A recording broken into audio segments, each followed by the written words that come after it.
Assalamualaikum warahmatullahi wabarakatuh. Nama saya Igin Febrian, Stambuk F551 Kali ini saya akan membawakan materi tentang materi 1 dan 2 yang telah diberikan oleh dosen kami selaku Ibu Hajra Rasmita Ngemba selaku dosen Sistem Informasi Geografis 2. Langsung saja ke materi pertama, yaitu definisi. V merupakan himpunan tak kosong dari simpul-simpul vertices, misalkan V sama dengan V1, V2 sampai ke Vn. E merupakan himpunan sisi edges yang menghubungkan sepasang simpul, misalkan E sama dengan S1, E2 sampai En.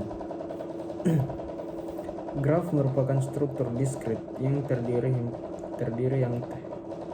himpunan sejumlah sehingga objek yang disebut simpul dalam kurung vertices atau vertex dan himpunan sisi dalam kurung edges yang menghubungkan simpul-simpul tersebut.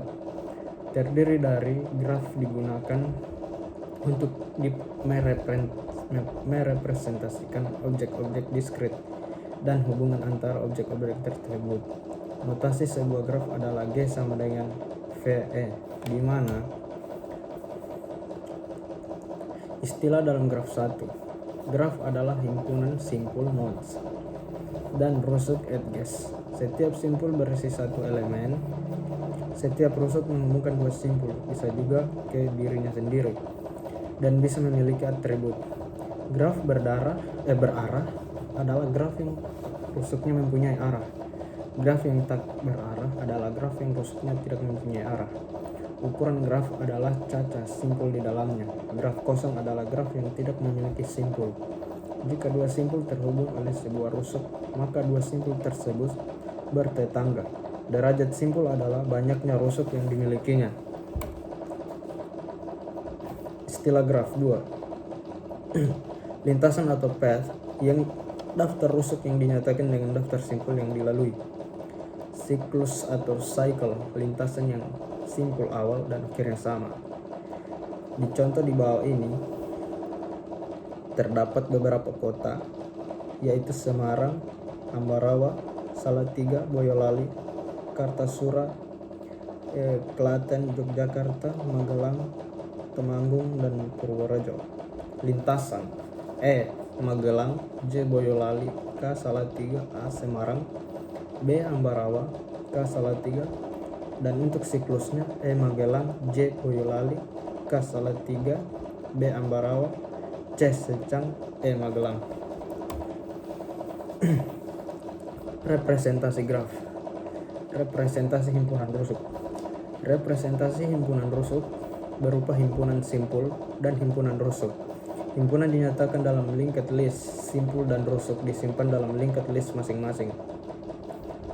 Node set A, B, C, D, E, F, G, dan edge setnya adalah P.2 A, E, Q, B, C, R.2 E, B, S, dalam kurung DD, T.2 DA, U.2 EG, V.2 FE, dan W.2 GD. Kemudian selanjutnya yaitu teori graf. Teori graf mulai dikenal pada saat seorang matematikawan bangsa Swiss bernama Leonhard Euler berhasil mengungkapkan misteri jembatan Königsberg pada tahun 1736. Di kota Königsberg, sekarang bernama Kaliningrad di Uni Soviet, mengalir sebuah sungai bernama Sungai Pregel. Di tengah sungai tersebut terdapat dua buah pulau. Dari dua pulau tersebut terdapat jembatan yang menghubungi ketiap sungai dan di antara kedua pulau. Jumlah jembatan tersebut adalah 7 buah seperti gambar berikut. Sungai Pregel di Kaliningrad, Uni Soviet. Secara singkatnya, dalam tulisan Euler menyajikan dalam jembatan Königsberg gambar berikut. Dalam masalah di atas daratan, tepian A dan B serta pulau C dan D disajikan sebagai titik dan jembatan disajikan sebagai ruas garis. Euler menemukan teoremanya yang mengatakan bahwa perjalanan yang diinginkan di atas yang kemudian dikenal sebagai perjalanan Euler akan ada apabila graf terhubung dan banyaknya garis yang datang pada setiap titik. Derajat simpul adalah genap. Contoh, graf dari masalah jembatan Koenigsberg dapat disajikan sebagai berikut. Misalkan graf tersebut adalah G dalam kurung FE dengan V sama dengan ABCD, E sama dengan AC, AC, AB, AB, B, dan D, BD, kemudian AD, CD. Sama dengan E1, E2, E3, E4, E5, dan sampai E7. Pada graf tersebut, sisi E1 dalam kurung AC dan sisi E2 dalam kurung AC dinamakan sebagai sisi ganda atau multiple edges atau parallel edges, karena kedua sisi ini menghubungi dua buah simpul yang sama, yaitu simpul A dan simpul C. Begitupun dengan E3 dan sisi E4. Sementara itu, pada graf di atas tidak terdapat gelang atau loop, yaitu sisi yang berawal dan berakhir pada simpul yang sama. Contoh, dari definisi graf, himpunan sisi E memungkinkan berupa himpunan kosong. Jika graf tersebut mempunyai himpunan sisi yang merupakan himpunan kosong, maka graf tersebut dinamakan graf kosong atau null graph atau empty graph. Dengan memperhatikan kondisi sisinya, suatu graf dapat dikategorikan sebagai graf tidak berarah dengan graf berarah. Graf tidak berarah seperti telah dijelaskan pada contoh graf untuk jembatan Koenigsberg. Graf berarah dalam kurung directed graph atau digraf merupakan graf yang mempunyai sisi yang berarah. Artinya satu simpul yang dihubungkan oleh sisi tersebut merupakan simpul awal atau initial vertex, dan simpul yang lain dikatakan sebagai simpul akhir dalam kurung terminal vertex. Beberapa jenis graf. Graf sederhana merupakan graf tak berarah yang tidak mengandung gelang maupun sisi ganda. Contoh, P, S, Q, dan R. Selanjutnya, pernyataan suatu graf pada slide ini merepresentasikan bahwa graf tersebut adalah graf sederhana kecuali apabila ada penambahan lain, misalkan graf semu atau graf berarah dan lain-lain. Beberapa jenis graf 2. Graf ganda merupakan graf yang tak berarah yang tidak mengandung gelang loop. Contoh seperti gambar di bawah ini, yaitu yang terdiri dari beberapa titik P, S, Q, dan R. Dan kemudian beberapa jenis graf 3. Graf yang semu merupakan graf yang boleh mengandung gelang atau loop. P, S, R, dan Q. Berarti P dan Q ini bisa berulang beberapa kali. Beberapa jenis graf 4. Graf berarah merupakan graf yang setiap sisinya mempunyai arah dan tidak mempunyai dua sisi yang berlawanan antara dua simpul, tak mempunyai sisi ganda. Contoh graf berarah dan contoh graf ganda berarah. Perbandingan jenis graf. Jenis graf sederhana, sisi tak berarah, sisi ganda diperbolehkan tidak, gelang loop diperbolehkan tidak. Dan untuk jenis graf ganda, untuk sisinya tak berarah dan sisi ganda yang diperbolehkan adalah ya, dan gelang loop atau diperbolehkan adalah tidak. Dan jenis graf semu dan sisinya tak berarah, sisi ganda diperbolehkan ya, dan gelang atau loop dibolehkan ya. Kemudian jenis graf berarah, sisinya berarah dan sisi ganda diperbolehkan tidak, kemudian loopnya ya. Jenis graf ganda berarah, sisinya berarah, sisi ganda diperbolehkannya, dan loopnya diperbolehkan ya.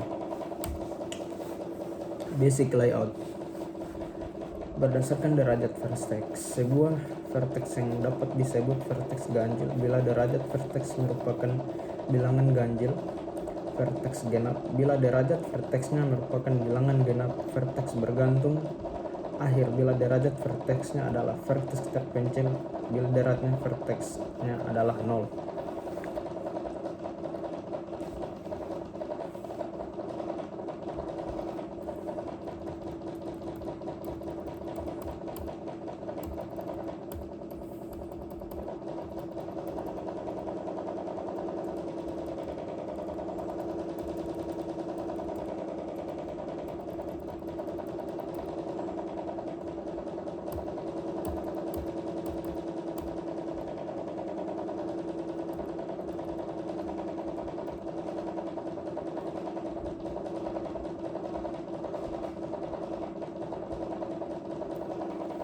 Kemudian kita lanjut ke materi kedua, yaitu pohon tree.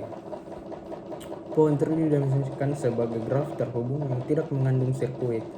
Karena merupakan graf terhubung, maka pohon selalu terdapat jalur path yang menghubungkan setiap dua simpul dalam pohon. Hutan forest adalah graf yang tidak mengandung sirkuit, maka pohon adalah hutan yang tidak terhubung. Sehingga perlu diingatkan, suatu graf G disebut terhubung apabila untuk setiap dua simpul dari graf G selalu terdapat jalur yang menghubungkan kedua simpul tersebut. Circuit cycle adalah suatu lintasan tertutup dengan derajat setiap simpul. 2. Struktur pohon adalah salah satu kasus dalam graf. Penerapannya pada teori struktur data. Daun adalah titik di dalam pohon yang berderajat 1. Titik dalam pohon yang berderajat lebih besar dari 1 disebut titik cabang. Suatu pohon dengan n titik memiliki n kurang 1 garis. Teorema misalkan G sama dengan VE adalah graf yang tak berarah, sederhana, dan jumlahnya simpulnya n. Maka semua pernyataan di bawah ini adalah ekivalen. 1. G adalah pohon. 2. Setiap pasang simpul di dalam G terhubung dengan lintasan tunggal. Bila G terhubung dengan memiliki n sama dengan n satu buah sisi, G tidak mengandung sirkuit dan memiliki n sama dengan n yang n kurang 1 buah sisi. 5. Dia tidak mengandung sirkuit penambahan satu sisi pada graf yang membuat hanya satu sirkuit. Kemudian yang keenam, G terhubung dan semua sisinya adalah jembatan. Kemudian teorema di atas lebih dikatakan sebagai definisi lain dari pohon tree. Selanjutnya pohon rentangan atau spanning tree. Suatu pohon rentangan spanning tree adalah suatu subgraf dari graf G yang mengandung semua simpul dari G dan merupakan suatu pohon. Graf G titik 2 n simpul dan m ruas. Spanning tree n simpul dan n kurang 1 ruas. Karena pohon dengan n simpul memuat n kurang 1 sisi. Maka untuk menempatkan spanning tree dari suatu graf terhubung G dengan n simpul dan q sisi dilakukan dengan cara menghapus k kurang n tambah 1 sisi. Pohon berakar atau rooted tree. Pohon berakar rooted tree adalah pohon yang satu buah simpulnya diperlakukan sebagai akar dan sisi-sisinya diberi arah sehingga menjadi graf berarah. Pohon berakar atau rooted tree. Pohon suatu buah simpulnya pohon berakar rooted tree. Pohon berakar adalah graf yang di graf adalah graf berarah dalam kurung di graf T yang mempunyai dua syarat, yaitu bila arah sisi pada T diabaikan, hasil graf yang tidak berarahnya merupakan sebuah pohon. Kemudian kedua, ada titik tunggal R sedemikian hingga derajat masuk R adalah 0 dan derajat masuk sembarang titik lainnya adalah 1. Titik R disebut akar dari pohon berakar. Terminologi pohon berakar.